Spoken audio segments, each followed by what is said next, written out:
up and down. Brought to you by Seeds of Communication. Up, down.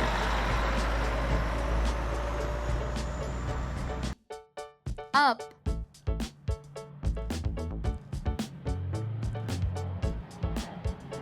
down. Up, down. Up, down.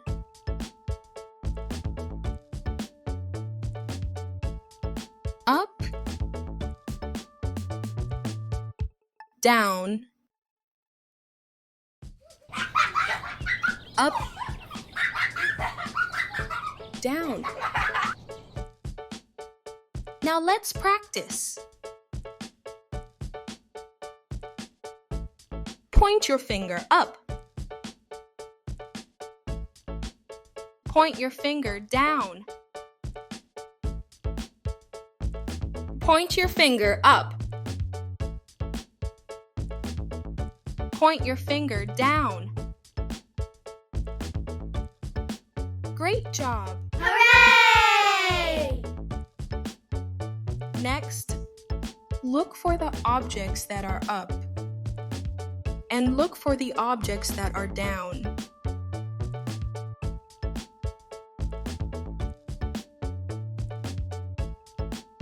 Up,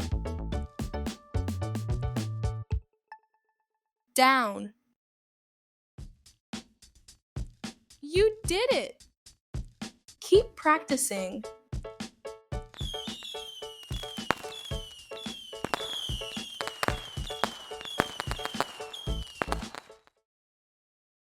Like, share, and subscribe for more.